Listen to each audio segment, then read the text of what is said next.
dibuka. Baik, Assalamualaikum warahmatullahi wabarakatuh. Perkenalkan, kami dari kelompok 4 ingin mempresentasikan hasil diskusi kami tentang proses pembuatan deterjen. Sebelumnya, perkenalkan, Saya Ibrahim. saya Rafi Jabri.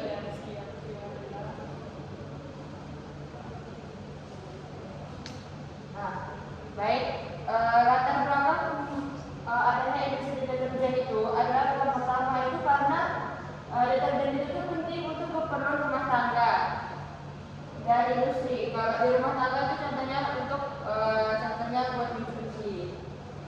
Selanjutnya karena permintaan pasar meningkat, maka ada industri deterjen agar produk yang dihasilkan lebih banyak dan juga untuk membuka lapangan pekerjaan yang baru. Baik, saya lanjutkan. Dia deterjen merupakan bahan pembersih sintesis yang memiliki kemampuan untuk menurunkan tegangan permukaan air, sehingga kotoran dapat terlepas dari permukaan benda.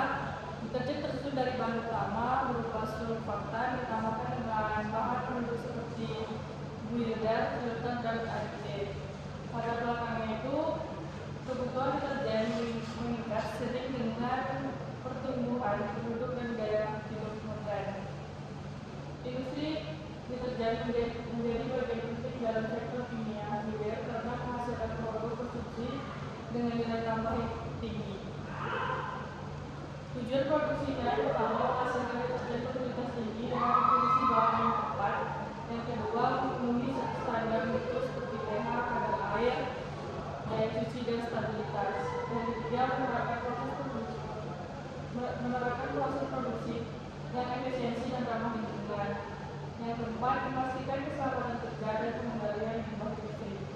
Selanjutnya kerja Melayu. Selanjutnya ada bahan baku deterjen. Bahan baku deterjen terbagi menjadi 4. Yang pertama ada bahan utama surfaktan. Surfaktan adalah senyawa permukaan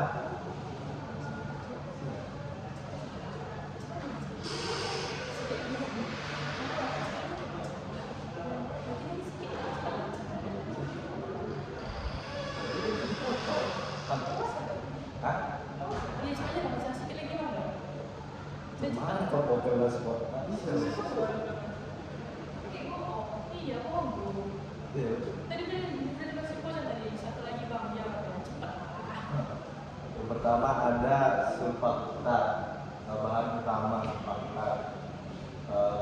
Senyawa aktif permukaan yang menurunkan tegangan permukaan air. Jenis surfaktan umum anionik. Terus ada non-ionik, kationik, dan amfotermik. Yang kedua ada bahan pembuatan builder. Fungsinya meningkatkan efektivitas surfaktan dengan mengaktifkan ion. Terus ada filler, menambah volume dan mengatur konsistensi deterjen. Umumnya digunakan sodium sulfat, dan ada yang terakhir aditif, pewangi, pewarna, anti reposisi, enzim, dan agen pengawet. Selanjutnya ada diagram halogen yang akan dijelaskan oleh Sherly. Baiklah, di sini saya akan menjelaskan diagram alir tentang proses pembuatan sabun. Nah, yang pertama itu adalah persiapan bahan. Lemak dan katalis itu dimasukkan ke dalam tangki pencampur. Nah, di sini biasanya lemak alami yang dari minyak nabati atau hewan dicampur dengan katalis agar reaksinya itu terjadi dengan cepat. Nah, kemudian campuran dari bahan baku dari katalis tadi dimasukkan ke dalam dari hidrolyzer itu terjadi reaksi hidrolisis antara lemak dengan air panas. Nah, produk keluarannya itu berupa asam lemak dan gliserin. Yang mana asam lemaknya itu terletak di atas dan gliserinnya itu di fase bawah. Nah, kemudian gliserin itu dipisahkan dan dimurnikan melalui evaporator yang menghasilkan gliserin sebagai produk samping. Nah, selanjutnya ada proses pemurnian asam lemak. Nah, asam lemak panas yang dari hidrolyzer tadi dialirkan ke heat exchanger untuk pengaturan suhu. Nah, lalu menuju flash tank untuk memisahkan uap air. Nah, kemudian asam lemak tadi dimurnikan di dalam destilator vakum dengan bantuan steam atau uap panas. Nah, kemudian hasil destilasinya itu ditampung di tangki penampung, sedangkan residu dibuang atau dimanfaatkan untuk yang lain.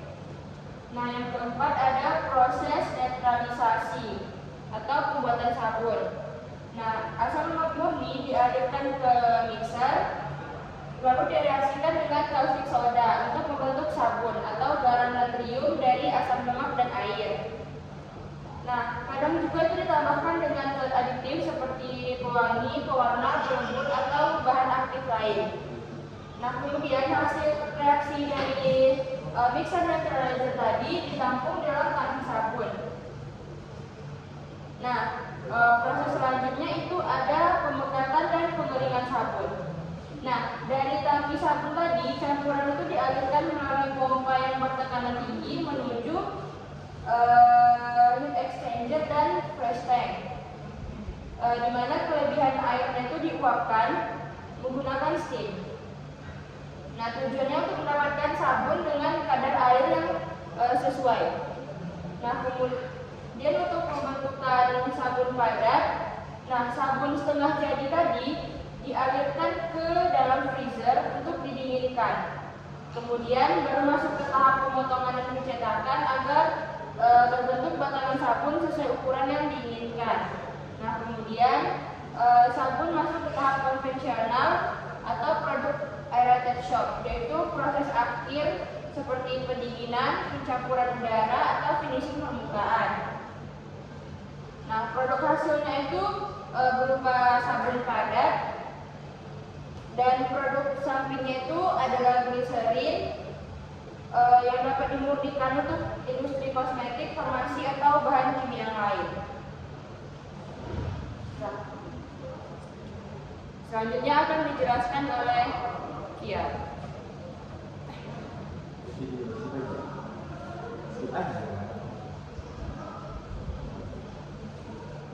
Selanjutnya, proses pembuatan deterjen di industri. Yang pertama, persiapan bahan baku. Semua bahan itu ditimbang sesuai formula dan dimasukkan ke dalam sistem pencampurannya. Tahapan ini penting memastikan konsistensi produk akhir. Yang kedua, netralisasi. Asam sulfonat direaksikan dengan NaOH menghasilkan sodium linear alkibenzen sulfonat (NaOH). Reaksi ini dilakukan dalam reaktor setel dengan pengadukan dan pendinginan. Yang ketiga itu ada mixing atau pencampuran. Surfaktan hasil netralisasi dicampur dengan buider, liner, air, dan bahan lainnya hingga homogen. Dapat menggunakan mixer industri atau ribbon blender. Suhu dijaga agar bahan tidak rusak. Yang keempat, paling atau pengeringan semprot. Campuran cair dipompa ke udara spray gel dan disemprotkan menjadi kabut halus ke udara panas 200-300 derajat Celcius. Yang kelima ada post-addition, penambahan additif sensitif. Setelah pengeringan bahan yang tidak tahan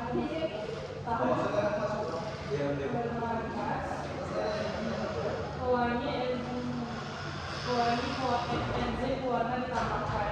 Yang keenam pengawasan packing deterjen dikemas menggunakan mesin otomatis ke dalam kantong plastik, kotak ataupun pouch. Tujuannya menjaga kualitas produk dan mencegah kontaminasi. Yang selanjutnya aspek lingkungan dan kemudian keselamatan kerja. Gunakan alat pelindung diri, sarung tangan, masker. Hindari kontak langsung dengan bahan kimia korosif, NOH atau laksa. Pastikan ventilasi baik untuk mencegah paparan uap. Aspek lingkungan itu pengolahan limbah, cairan netralisasi, pH dan penggunaan sulfatan sisa.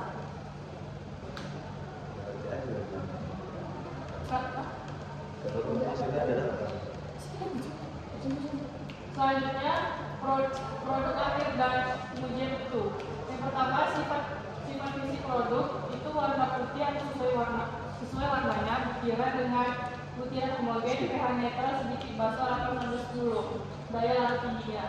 Yang kedua uji kualitas umum itu pH larutan deterjen, kadar air, daya busa dan daya cuci.